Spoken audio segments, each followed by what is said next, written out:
ವೀಕ್ಷಕರೇ ನಮಸ್ಕಾರ. ತಮ್ಮ ಪರಿಚಯ ವಾಹಿನಿಗೆ ಸುಸ್ವಾಗತ.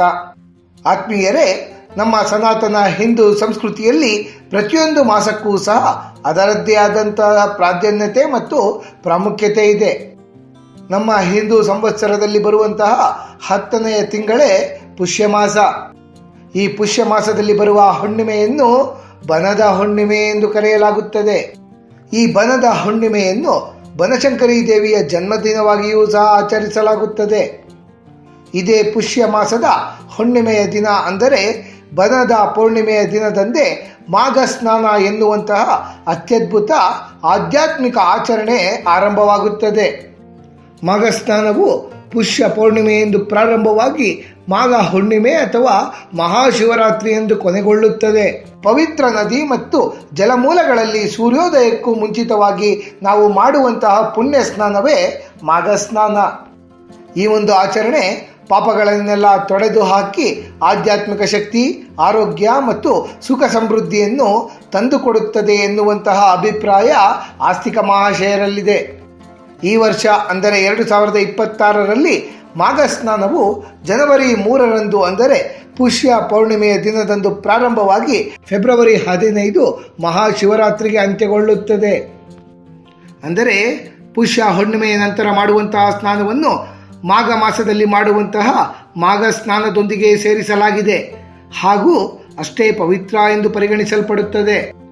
ಆತ್ಮೀಯರೇ, ನಮ್ಮ ಈ ಪ್ರಸ್ತುತ ಸಂಚಿಕೆಯಲ್ಲಿ ಮಾಘ ಸ್ನಾನ ಏಕಿಷ್ಟು ಶ್ರೇಷ್ಠವೆನಿಸಿಕೊಳ್ಳುತ್ತದೆ, ಈ ಮಾಘ ಸ್ನಾನದಿಂದ ನಮಗೆ ದೊರೆಯುವಂತಹ ಪುಣ್ಯ ಫಲಗಳಾವುವು, ಮಾಘ ಸ್ನಾನವನ್ನು ಯಾವ ಯಾವ ಸ್ಥಳಗಳಲ್ಲಿ ಮಾಡುವುದು ಅತ್ಯುತ್ತಮ, ಮನೆಯಲ್ಲಿ ಮಾಘ ಸ್ನಾನವನ್ನು ಹೇಗೆ ಮಾಡಬಹುದು ಎಂಬಿತ್ಯಾದಿ ಕುತೂಹಲಭರಿತ ಮಾಹಿತಿಗಳನ್ನೆಲ್ಲ ಒಂದೊಂದಾಗಿ ತಿಳಿದುಕೊಳ್ಳುತ್ತಾ ಹೋಗೋಣ.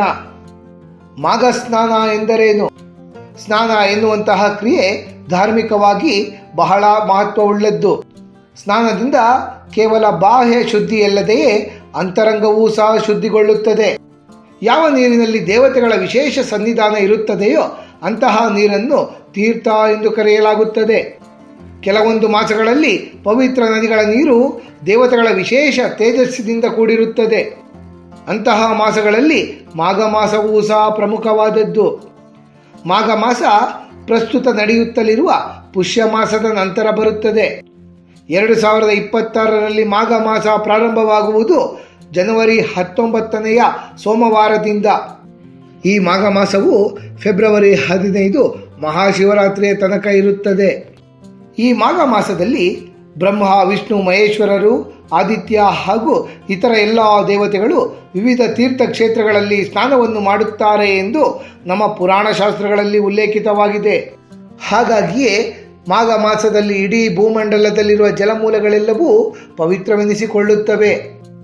ಇದೇ ಕಾರಣಕ್ಕಾಗಿಯೇ ಮಾಘ ಮಾಸದಲ್ಲಿ ಪುಣ್ಯ ನದಿಗಳಲ್ಲಿ ಅರುಣೋದಯದ ಸಮಯಕ್ಕಿಂತ ಮೊದಲು ಸ್ನಾನವನ್ನು ಮಾಡುವವರ ಎಲ್ಲ ಪಾಪಗಳೂ ಸಹ ನಾಶವಾಗಿ ಸ್ವರ್ಗ ಪ್ರಾಪ್ತವಾಗುತ್ತದೆ. ಮಾಘ ಸ್ನಾನ ಮಾಘ ಮಾಸದಲ್ಲಿ ಮಾಡುವ ಸ್ನಾನವಾದರೂ ಸಹ ಮಾಘ ಸ್ನಾನವನ್ನು ಪುಷ್ಯ ಮಾಸದ ಶುಕ್ಲ ಪಕ್ಷದ ಹುಣ್ಣಿಮೆಯೆಂದೇ ಪ್ರಾರಂಭಿಸಲಾಗುತ್ತದೆ. 2026 ಇಸವಿಯ ಮಾಘ ಸ್ನಾನದ ಪ್ರಮುಖ ದಿನಗಳು: ಜನವರಿ 3ನೆಯ ತಾರೀಕು ಶನಿವಾರ ಪುಷ್ಯ ಪೌರ್ಣಿಮೆ, ಜನವರಿ 14ನೆಯ ತಾರೀಕು ಮಕರ ಸಂಕ್ರಾಂತಿ, ಜನವರಿ 18ನೆಯ ತಾರೀಕು ಮೌನಿ ಅಮಾವಾಸ್ಯೆ, ಜನವರಿ 23ನೆಯ ತಾರೀಕು ವಸಂತ ಪಂಚಮಿ, ಫೆಬ್ರವರಿ 1ನೆಯ ತಾರೀಕು ಮಾಘ ಪೌರ್ಣಿಮೆ, ಫೆಬ್ರವರಿ 15 ಮಹಾಶಿವರಾತ್ರಿ. ಇದು ಮಾಘ ಸ್ನಾನದ ಅಂತಿಮ ದಿನವಾಗಿರುತ್ತದೆ.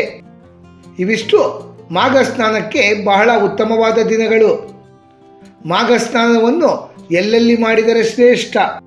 ಪ್ರಯಾಗ, ಕಾಶಿ, ನೈಮಿಷಾರಣ್ಯ, ಪುಷ್ಕರ, ಹರಿದ್ವಾರ ಮತ್ತು ನಾಸಿಕ ಮೊದಲಾದ ಪವಿತ್ರ ತೀರ್ಥಕ್ಷೇತ್ರಗಳಲ್ಲಿ ಇರುವಂತಹ ಜಲಮೂಲಗಳಲ್ಲಿ ಮಾಘ ಸ್ನಾನವನ್ನು ಮಾಡಬೇಕು. ತಮಿಳುನಾಡಿನ ಕನ್ಯಾಕುಮಾರಿ ಮತ್ತು ರಾಮೇಶ್ವರ ಕ್ಷೇತ್ರದಲ್ಲಿಯೂ ಸಹ ಮಾಘ ಸ್ನಾನ ಮಾಡುವುದು ಅತ್ಯುತ್ತಮವೆನಿಸಿಕೊಳ್ಳುತ್ತದೆ. ನಮ್ಮ ಕರ್ನಾಟಕದ ಕಾವೇರಿ, ತುಂಗಭದ್ರಾ, ಕೃಷ್ಣ, ಶಿಂಷಾ ಮೊದಲಾದ ನದಿಗಳಲ್ಲಿ ಭಕ್ತಾದಿಗಳು ಶ್ರದ್ಧಾಭಕ್ತಿಯಿಂದ ಮಾಘ ಸ್ನಾನವನ್ನು ಕೈಗೊಳ್ಳಬಹುದು. ಪ್ರಸ್ತುತ ದಿನಗಳಲ್ಲಿ ಎಲ್ಲರಿಗೂ ನದಿ, ಸರೋವರ, ಸಮುದ್ರ ಮೊದಲಾದ ಜಲ ಮೂಲಗಳಲ್ಲಿ ಸ್ನಾನವನ್ನು ಮಾಡಲು ಸಾಧ್ಯವಿರುವುದಿಲ್ಲ. ಹಾಗಾಗಿಯೇ ಮನೆಗಳಲ್ಲಿಯೇ ಮಾಘ ಸ್ನಾನವನ್ನು ಕೈಗೊಳ್ಳಬಹುದು. ಗಂಗೆ ಚೇ ಮುನೆ ಚೈವ ಗೋದಾವರಿ ಸರಸ್ವತಿ ನರ್ಮದೆ ಸಿಂಧು ಕಾವೇರಿ ಜಲೇಸ್ಮಿನ್ ಸನ್ನಿಧಿಂ ಕುರು ಎಂಬ ಶ್ಲೋಕವನ್ನು ಪಠಣ ಮಾಡಿ ನಾವು ಸ್ನಾನ ಮಾಡುವ ನೀರಿಗೆ ಪವಿತ್ರ ಜಲರಾಶಿಗಳ ನೀರನ್ನು ಆಹ್ವಾನ ಮಾಡಿಯೂ ಸ್ನಾನವನ್ನು ಮಾಡಬಹುದು.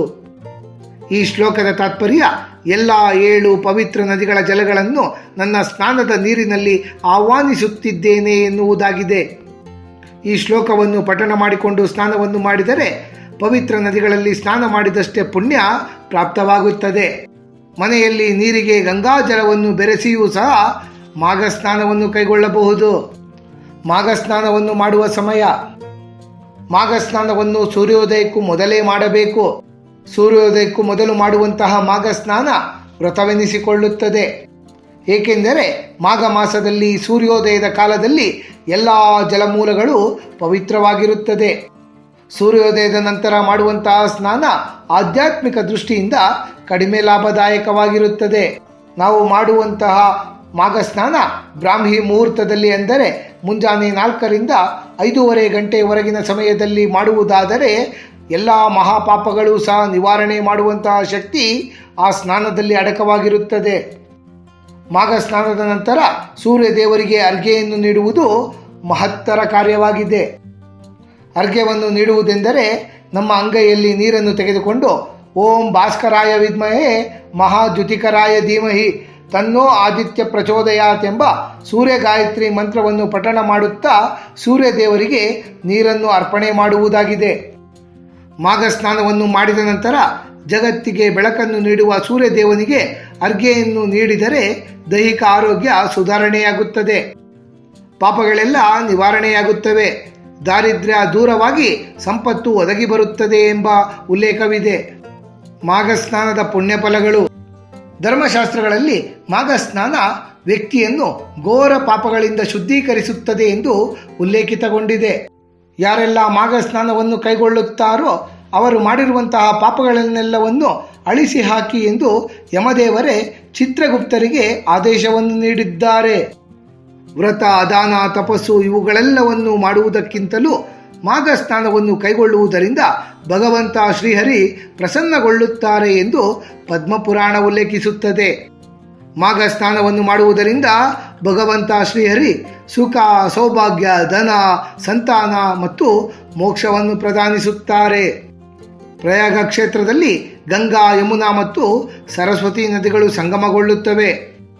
ತೀರ್ಥಗಳ ರಾಜ ಎಂದೇ ಕರೆಯಲ್ಪಡುವಂತಹ ಪ್ರಯಾಗ ಕ್ಷೇತ್ರದಲ್ಲಿ ಮಾಘ ಸ್ನಾನವನ್ನು ಮಾಡಿದರೆ ಅಶ್ವಮೇಧ ಯಾಗ ಮಾಡಿದಷ್ಟು ಪುಣ್ಯ ಪ್ರಾಪ್ತವಾಗುತ್ತದೆ. ಮಾಘ ಸ್ನಾನದಿಂದ, ಅಂದರೆ ಪವಿತ್ರ ಜಲಮೂಲಗಳಲ್ಲಿ ಸ್ನಾನವನ್ನು ಮಾಡುವುದರಿಂದ ವಿಶೇಷವಾದಂತಹ ಆಧ್ಯಾತ್ಮಿಕ ಶಕ್ತಿ ಪ್ರಾಪ್ತವಾಗುತ್ತದೆ. ಮಾಘ ಸ್ನಾನದ ಫಲ ನಾವು ಸ್ನಾನವನ್ನು ಮಾಡುತ್ತಿರುವ ಸ್ಥಳದ ಮೇಲೆ ಅವಲಂಬಿತವಾಗಿರುತ್ತದೆ. ನಾವು ಮನೆಯಲ್ಲಿಯೇ ಬಿಸಿ ನೀರಿನ ಮಾಘ ಸ್ನಾನವನ್ನು ಕೈಗೊಂಡರೆ 6 ವರ್ಷ ಸ್ನಾನ ಮಾಡಿದಂತಹ ಫಲ. ಮನೆಯಿಂದ ಹೊರಗೆ ಬಾವಿಯ ನೀರಿನಲ್ಲಿ ಮಾಘ ಸ್ನಾನವನ್ನು ಮಾಡಿದರೆ 12 ವರ್ಷ ಸ್ನಾನ ಮಾಡಿದ ಫಲ. ಕೆರೆಕಟ್ಟೆ ಮುಂತಾದ ಮಾನವ ನಿರ್ಮಿತ ಜಲರಾಶಿಗಳಲ್ಲಿ ಸ್ನಾನವನ್ನು ಮಾಡಿದರೆ 24 ವರ್ಷ ಸ್ನಾನ ಮಾಡಿದ ಫಲ. ಹರಿಯುವ ನದಿಯಲ್ಲಿ ಮಾಘ ಸ್ನಾನವನ್ನು ಮಾಡಿದರೆ 48 ವರ್ಷ ಸ್ನಾನ ಮಾಡಿದ ಫಲ. ದೇವಾನುದೇವತೆಗಳು ಜಲಕ್ರೀಡೆಯನ್ನಾಡುವ ಪುಷ್ಕರಣಿಗಳಲ್ಲಿ ಮಾಘ ಸ್ನಾನವನ್ನು ಮಾಡಿದರೆ 120 ವರ್ಷ ಸ್ನಾನ ಮಾಡಿದ ಫಲ. ಹಾಗೆಯೇ ಗಂಗಾ, ಯಮುನಾ, ಸರಸ್ವತಿ ಮೊದಲಾದ ಮಹಾನದಿಗಳಲ್ಲಿ ಮಾಘ ಸ್ನಾನವನ್ನು ಕೈಗೊಂಡರೆ 1200 ವರ್ಷ ಸ್ನಾನ ಮಾಡಿದ ಫಲ. ಹಾಗೂ ಪ್ರಯಾಗದಂತಹ ಸಂಗಮ ಕ್ಷೇತ್ರಗಳಲ್ಲಿ ಸ್ನಾನವನ್ನು ಮಾಡಿದರೆ 4800 ವರ್ಷ ಸ್ನಾನವನ್ನು ಮಾಡಿದ ಫಲ ನಮ್ಮದಾಗುತ್ತದೆ ಎಂದು ಮಾಘ ಮಹಾತ್ಮೆ ಉಲ್ಲೇಖಿಸುತ್ತದೆ. ಮಾಘ ಸ್ನಾನದ ಆರೋಗ್ಯ ಲಾಭಗಳು: ಪುಷ್ಯ ಮತ್ತು ಮಾಘ ಮಾಸಗಳು ಚಳಿಗಾಲದ ಸಮಯದಲ್ಲಿ ಬರುತ್ತವೆ. ಚಳಿಗಾಲದಲ್ಲಿ ಬಿಸಿಲಿನ ಅಭಾವದ ಕಾರಣದಿಂದಾಗಿಯೇ ನಮ್ಮಲ್ಲಿ ರೋಗ ನಿರೋಧಕ ಶಕ್ತಿ ದುರ್ಬಲವಾಗಿರುತ್ತದೆ. ಉತ್ತರಾಯಣ ಪುಣ್ಯಕಾಲ ಆರಂಭವಾಗುವ ಸಮಯದಲ್ಲಿ ಸೂರ್ಯನ ಕಿರಣಗಳು ನದಿಗಳ ಮತ್ತು ಸಮುದ್ರಗಳ ಜಲಮೂಲಗಳ ಮೇಲೆ ಬಿದ್ದು ಅವನ್ನು ಶಕ್ತಿಯುತಗೊಳಿಸುತ್ತವೆ. ಸೂರ್ಯನ ಕಿರಣಗಳ ಪ್ರಭಾವ ಹೊಂದಿದಂತಹ ನದಿ ಮತ್ತು ಸಮುದ್ರದ ನೀರು ಚಳಿಗಾಲದಲ್ಲಿ ಬರಬಹುದಾದಂತಹ ರೋಗಗಳನ್ನು ತಡೆಯುವ ಸಾಮರ್ಥ್ಯವನ್ನು ಹೊಂದಿರುತ್ತವೆ. ಆದ್ದರಿಂದಲೇ ಅರುಣೋದಯದ ಸಮಯದಲ್ಲಿ ಜನರು ನದಿ, ಸರೋವರ, ದೇವಾಲಯದ ಕಲ್ಯಾಣಿಗಳು ಹಾಗೂ ಸಮುದ್ರದ ನೀರಿನಲ್ಲಿ ಸ್ನಾನವನ್ನು ಮಾಡುತ್ತಾರೆ. ಇದನ್ನೇ ಮಾಘ ಸ್ನಾನ ಎಂದು ಕರೆಯಲಾಗುತ್ತದೆ.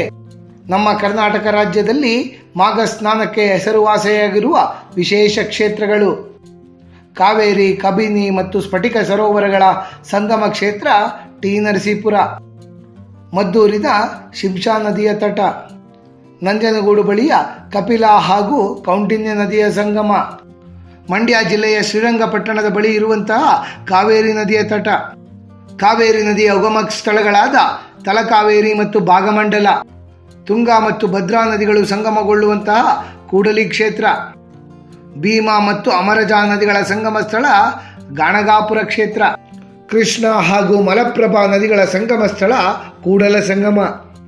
ಆತ್ಮೀಯರೇ, ಪುಷ್ಯ ಮಾಸದ ಪೌರ್ಣಮಿಯಿಂದ ಪ್ರಾರಂಭವಾಗುವಂತಹ ಮಾಘ ಸ್ನಾನದ ಕುರಿತಾಗಿ ಸಮಗ್ರ ಮಾಹಿತಿಯನ್ನು ತಿಳಿದುಕೊಂಡ ನಮಗೆಲ್ಲರಿಗೂ ಆ ಭಗವಂತನ ಕೃಪಾ ಕಟಾಕ್ಷ ಸದಾಕಾಲ ಇರಲೆಂದು ಕೋರಿಕೊಳ್ಳುತ್ತಾ ಈ ದಿನದ ಸಂಚಿಕೆಯನ್ನು ಮುಗಿಸುತ್ತಲಿದ್ದೇವೆ.